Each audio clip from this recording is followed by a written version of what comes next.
পঞ্চগড়ের ভোরে ধানের শীষে ঝুলে থাকা শিশির বিন্দুগুলো যেন জানিয়ে দিচ্ছিল শীত আসছে, দরজায় কড়া নাড়তে।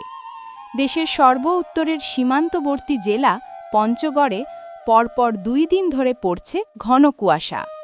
রাতভর যেন বৃষ্টির মতো ঝরছে কুয়াশা, আর ভোর হতেই চারদিক ঢেকে যাচ্ছে সাদা পর্দায়।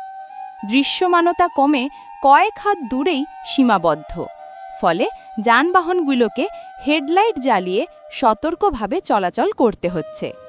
গ্রামীণ মাঠ-ঘাট, গাছের পাতা, ধানের শীষ সবকিছুই যেন ভিজে যাচ্ছে শিশিরে। তেঁতুলিয়া আবহাওয়া পর্যবেক্ষণ কেন্দ্রে শনিবার সকাল 6টায় সর্বনিম্ন তাপমাত্রা রেকর্ড করা হয়েছে 24.0 ডিগ্রি সেলসিয়াস। একজন স্থানীয় বাসিন্দা জানান, সকালে ঘুম থেকে উঠে দেখি চারপাশ ঘন কুয়াশায় ঢাকা, যেন কুয়াশায় বৃষ্টি হয়ে ঝরছে। অটোচালক আজাহার বলেন, হেডলাইট জ্বালিয়ে খুব সাবধানে গাড়ি চালাতে হচ্ছে। আবহাওয়া পর্যবেক্ষণ কেন্দ্রের ভারপ্রাপ্ত কর্মকর্তা জিতেন্দ্রনাথ রায় জানান, অক্টোবরের শেষ দিকে কুয়াশা ও শীতের মাত্রা আরও বাড়তে পারে।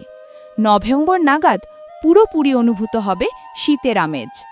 পঞ্চগড়ের এই কুয়াশাচ্ছন্ন সকাল যেন প্রকৃতির কোমল এক বার্তা, শীত আসছে। পঞ্চগড় থেকে মঞ্জু হোসেন, নিউজ গ্রাম বাংলা।